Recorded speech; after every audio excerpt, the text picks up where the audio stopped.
Greetings and welcome back to Phasmophobia.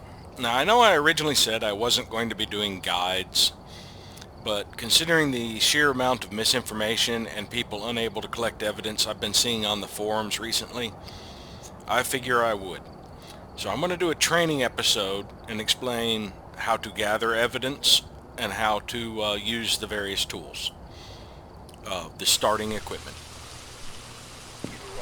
Check the equipment and get set up before investigating. And remember to check the whiteboard for help. Now that's key importance. Looks like this is going to be a tough one. We've had reports of violence, and it looks like they left in a hurry.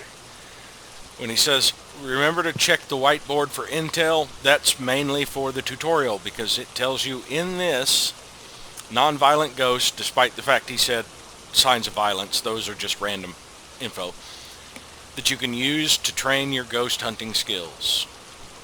We've already located the ghost in the living room.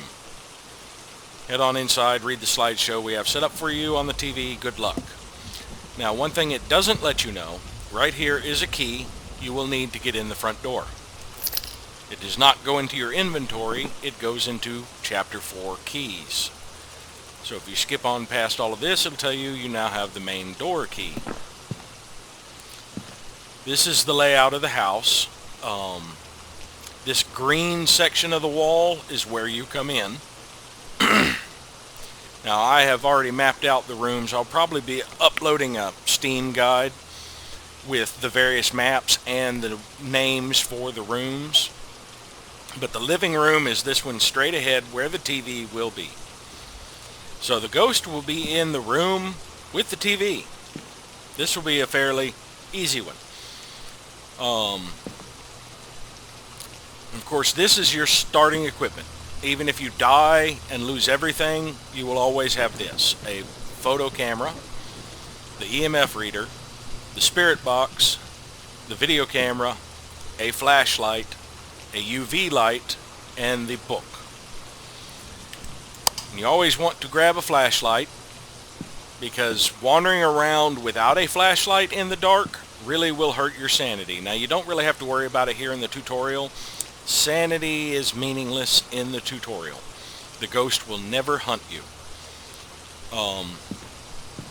Let's see. Other equipment I'm going to bring in, I'm going to go ahead and grab a camera, even though you don't need it for the purpose of the tutorial. And I believe the first piece of equipment I'm going to need is the video camera. So I'm going to grab that.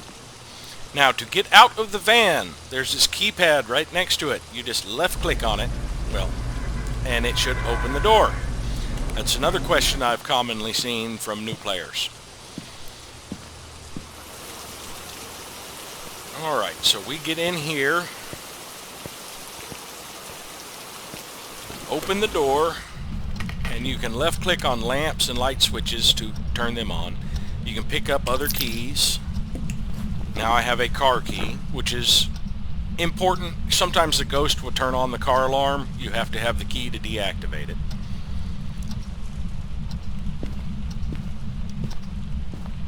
And this will be the living room, the room where the ghost is in. And you can already hear a footstep near me.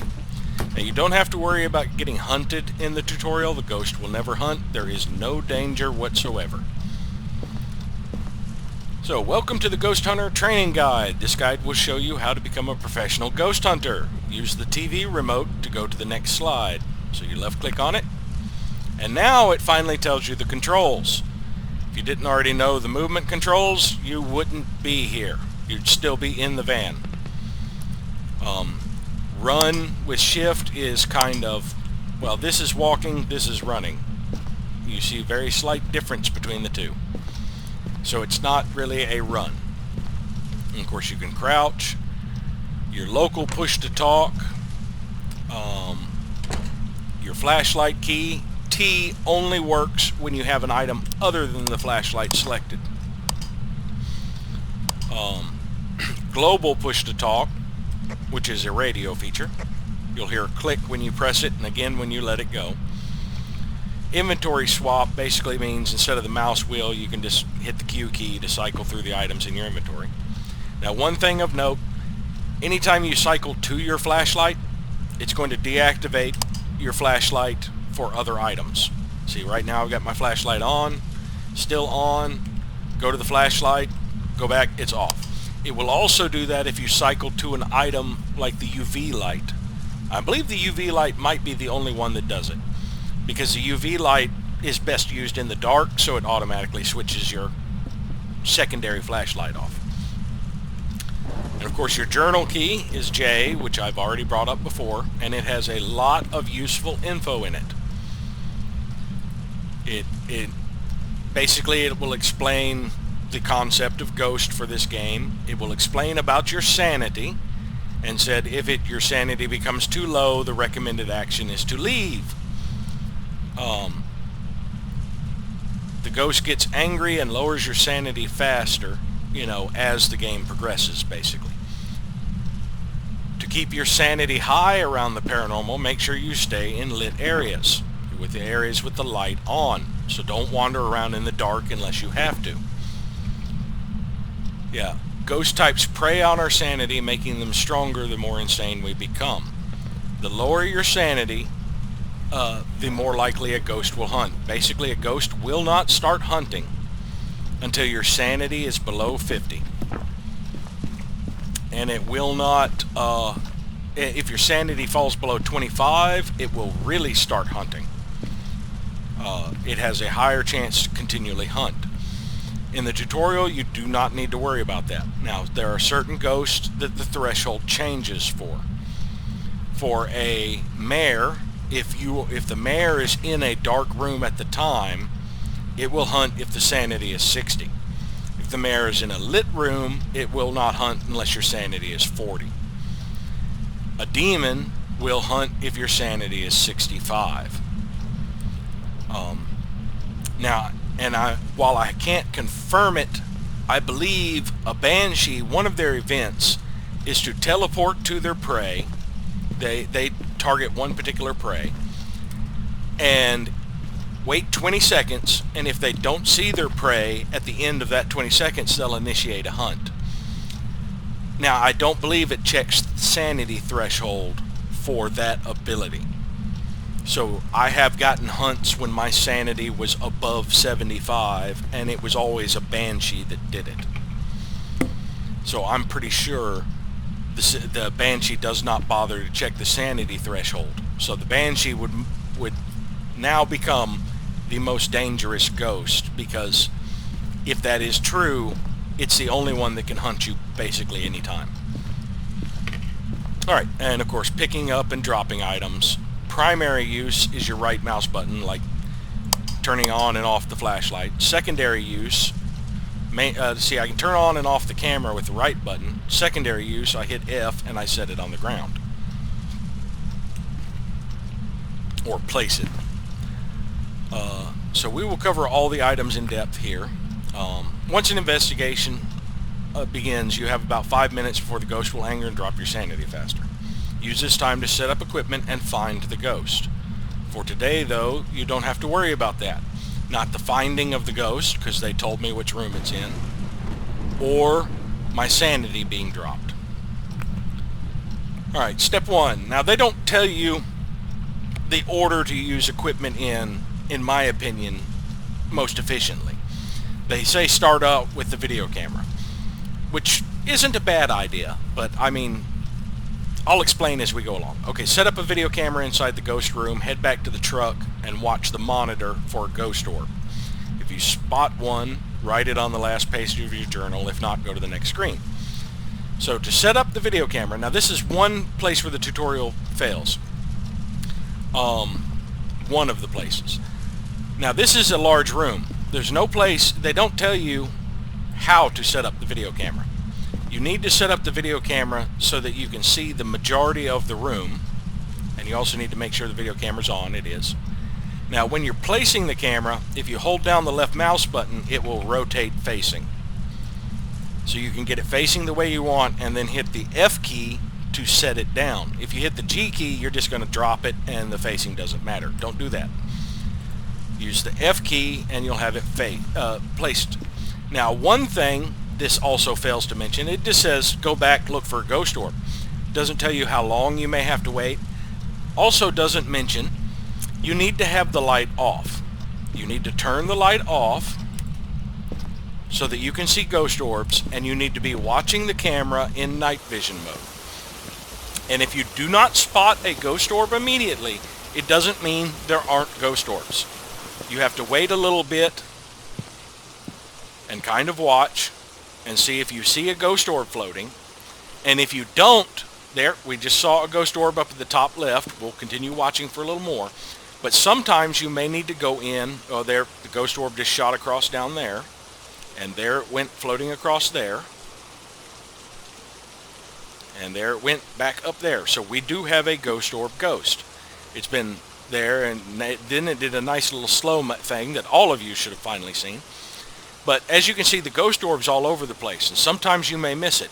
If I wasn't in night vision mode, you wouldn't see it at all.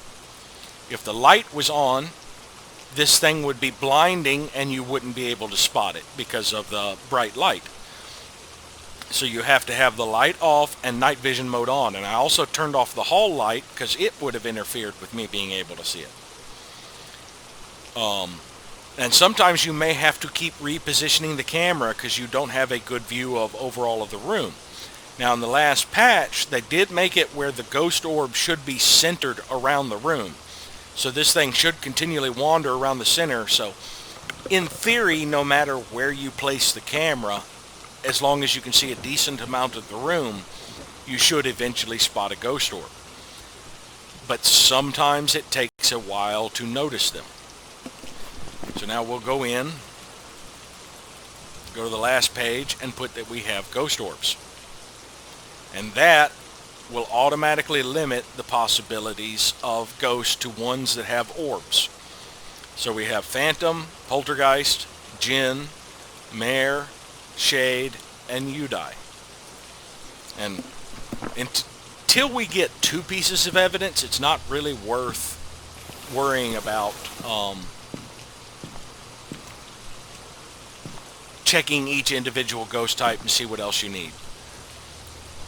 So I'm going to grab the ghost book because I know the tutorial is going to tell me that's the next piece of evidence to bring in, which isn't a bad idea because it usually takes a while for the ghost to interact with it.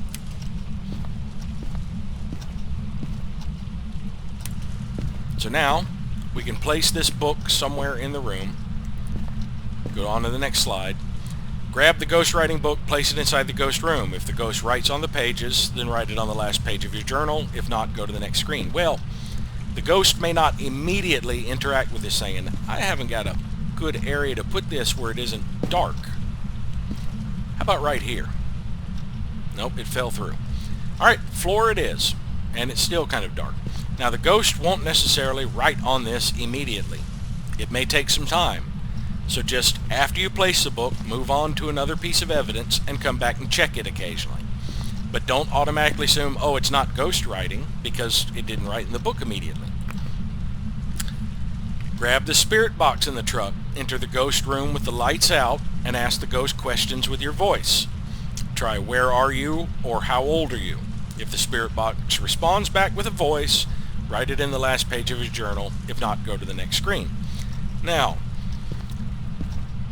the thing is, did you just materialize? I thought I heard a grunge sound. Anyway,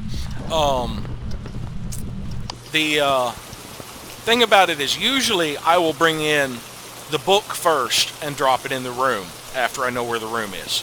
Because as I said, it takes a while for it to get written in.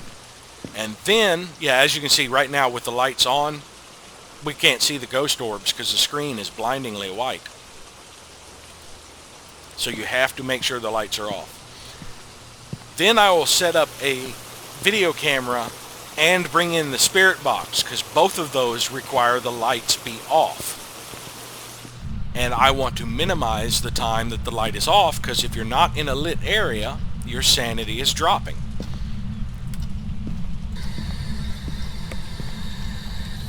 Where are you? How old are you? Now generally, you only need one response to confirm it. As soon as you get a response, you can turn that off and toss it on the ground. You don't need to keep sitting there getting the ghost to talk to you, because every time it responds through the spirit box, it's costing you sanity. Because you're in the dark and the ghost is being active. So, one other thing this doesn't mention is when you want to get a response from the spirit box, not only do the lights need to be out, you need to be using your local push-to-talk, or if you have your local push-to-talk deactivated where your mic is always open, then it will work. But it will only recognize the phrases if they are in local chat, whether you're using push-to-talk or have an open mic all the time without push-to-talk. Now, we have two pieces of evidence. That limits us to poltergeist, jinn, and mare. Mare is freezing temperatures. Jinn is EMF 5, and poltergeist is fingerprints. And will you stop turning the light off while I am shooting a video? So the next step, it says, by this point the room should now be cold. If the ghost is in a freezing temperature ghost, the room will drop to freezing. If you can see your breath in this room, then write it in the last page of your journal. If not, go to the next screen. That's not always a guarantee.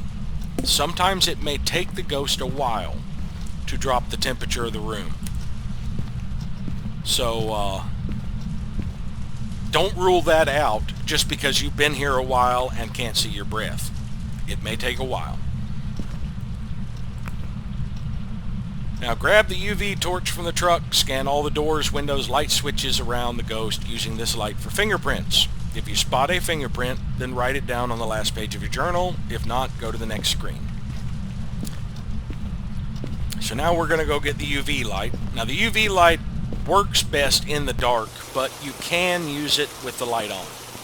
You might need to turn your personal torch off.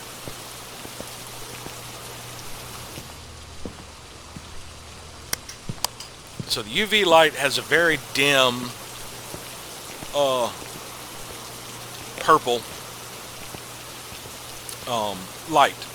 It's not enough to illuminate the dark areas if you're trying to wander around in them. That's not a good idea to try and use it as a flashlight. But it is good enough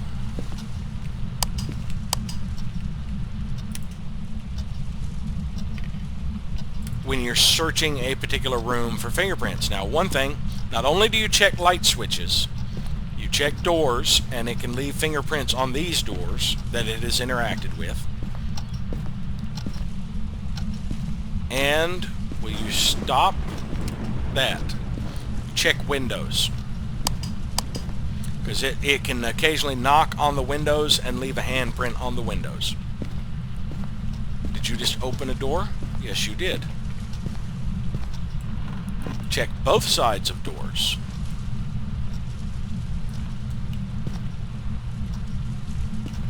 Now it has flipped this switch multiple times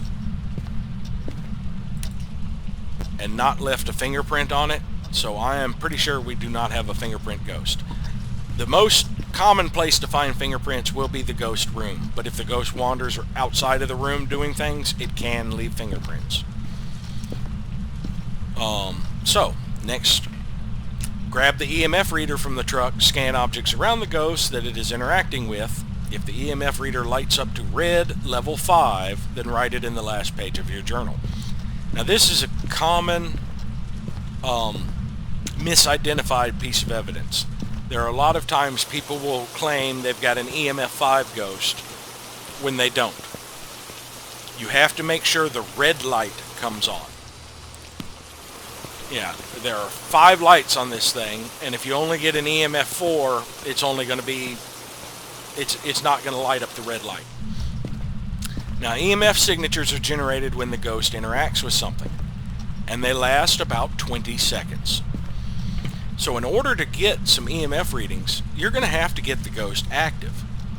Now, in the tutorial, they don't give you a name for the ghost, so you can't use the name, but there are other things you can do, such as, say, give us a sign. And we have an EMF 5 reading right here.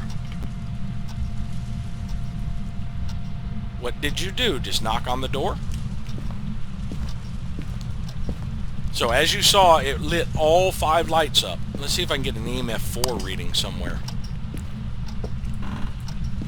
Did you do something in here? Is that why I was getting it through the wall or something?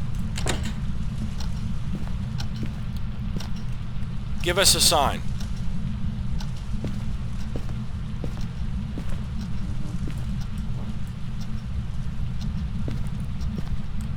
Show yourself.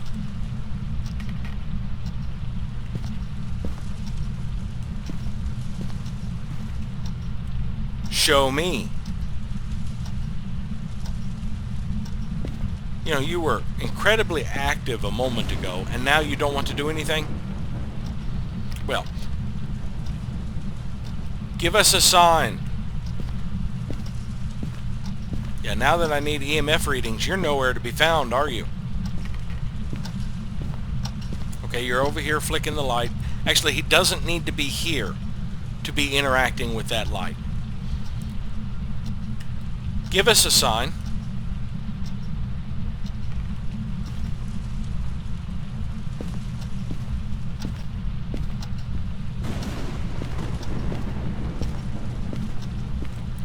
Show yourself. Oh, one other thing. Bone evidence. That's worth extra money outside of the tutorial.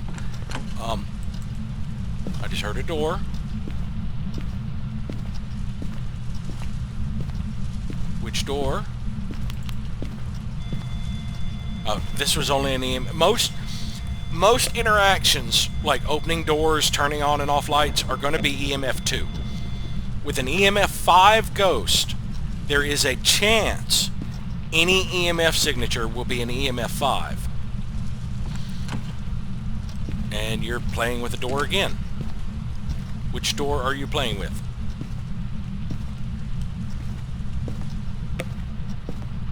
Must have been over this way. Yep, another EMF 2 signature right here.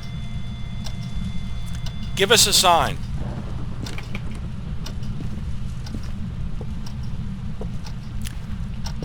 But as you can see, most of the signatures I'm getting are EMF 2. I got lucky and got an EMF 5 pretty early on. Okay, you interacted with something in this area.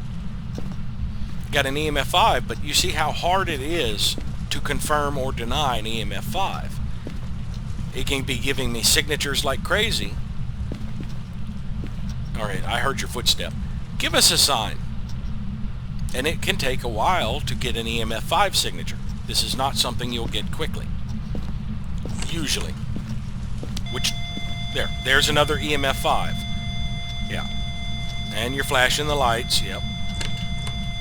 You just interacted with another door. Or was it the same one again? But anyway, now that we have confirmed an EMF 5 signature, I no longer need that. These bones, before you pick them up, take a picture of them. They will show up as bone. That's worth money. And then pick them up with the E key, and that's worth more money. And we got kind of lucky that the bone was right there. Another thing is you are limited on how many lights can be on in the house before the breaker flips. So if I just go around turning on lights as I'm exploring rooms, eventually it's going to blow the breaker and all the lights will go off.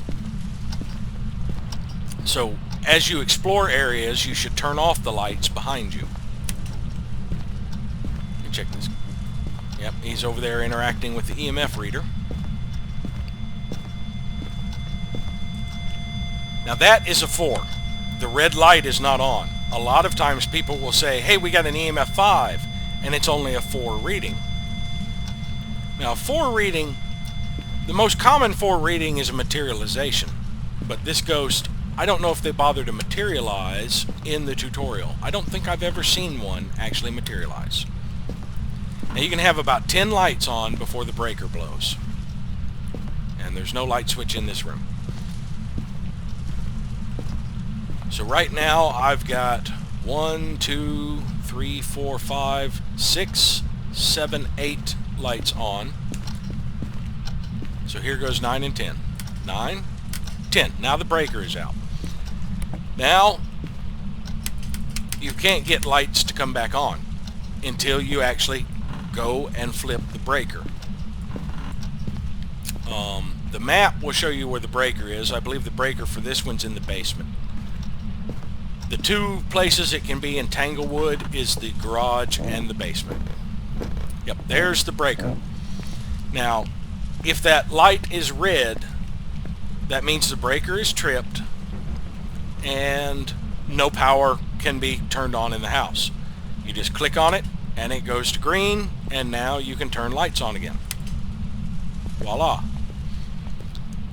Now you can also interact with it when it's green to shut it off, which is a good thing to do against the ghost that we currently have. Because we have an EMF 5 reading, we have a Gen, and it says on Gen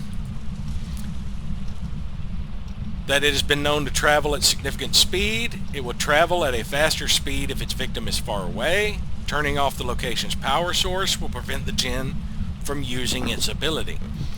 Now, its actual ability is it can teleport to any player. And once it is there, it can lower their sanity by 25 points by activating an ability.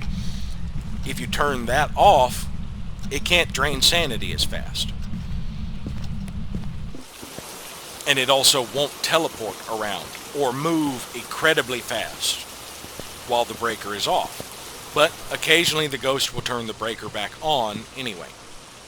So, as you can see, my sanity got down around into the 60s. This ghost is being very active. Now I'll explain these things. This is the map. It shows, it usually starts on the default thing where the green line is where you come in. These red lines are windows. And of course they have stairs and they point which way you enter the stairs. This button will cycle the map if it has multiple floors. So now it's showing the basement. And you cycle back up to the regular floor. This is your team sanity.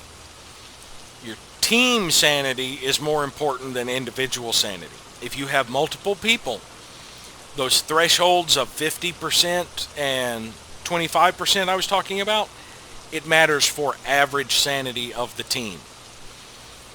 So if one person is having a bit of an issue maintaining their sanity, you still have a little bit of a safety window if the other players have strong sanity.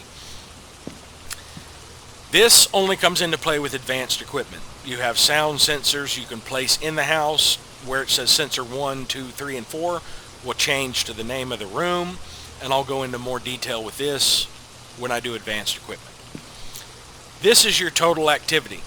What this basically does is anytime the ghost leaves an EMF signature, right there it left an EMF 4 signature, it will increase the activity level to that. So if it interacts with something else, yeah, right there, it did another EMF 4 signature. After 20 seconds, these will fade. So you'll see after this gets to about the 20-second mark, it's going to drop down about 4 because the first signature faded. And then the next signature will drop down in a little bit, back down to 0. Now, sometimes the ghost will do EMF 1 or 2 interactions. An EMF 1 does not actually leave an EMF signature. That's things like flicking lights. Those don't leave EMF signatures or fingerprints or stuff like that, but they will show up as an EMF 1 for purposes of total activity. And basically, you will not be able to tell you have an EMF 5 ghost on this. It will never leave an EMF 5 signature. What it is all of these signatures it's leading, like this EMF 4, can show up as an EMF 5 on the handheld device. But all this does is really show you how active the ghost is. Okay, it interacted with something. In 20 seconds, right about now, that's going to drop down to 0. Now the next time it interacts with something, I'll see what else it does. Now EMF 4 signatures usually are materializations or close to ghost event type stuff. If it ever stays steady on 10, that usually means it's hunting, which it'll never do in the tutorial. But regardless of the EMF signatures, when it is hunting, it's going to go all the way up to 10 and stay there. But for the most part, outside of a hunt, all this is, the activity is a total of the EMF signatures around the house. The more active the ghost is, the higher it will go. You can hit 10 outside of a hunt easy. If you have something like a poltergeist, yeah, there, it just left an EMF 1 signature. And as it plays around, it'll spike up and down. But there you have it. That's the basic equipment and a good idea of how to gather the evidence, as well as we identified the ghost and a basic explanation of some of the basic equipment. Yeah, now that one went up by one, that first one faded, then it went up by 4, then that second one faded, and then the 4 will fade eventually. About the time this big spike gets to the 20 mark, which would be right about here. Yeah, there we go. And so now you know how to read that, and how to use most of the basic equipment. So we shall call this an episode. You click that when you're ready to leave. It'll close the door. Everybody has to be inside the van. Everybody who's alive has to be inside the van. And then it will give you the summary screen where it says, yes, the ghost was a djinn, but you don't get any rewards for the tutorial because there's no risk involved. You have no chance of death, so it's just a means to practice gathering evidence. And I highly recommend people who are having trouble with that use the tutorial. You know where the ghost room is, so you don't have to worry about locating the ghost room, but you have time to play around with the different equipment and see how it works. And nothing beats hands-on experience. But we'll call this an episode. So thank you all for watching, and we'll see you next time.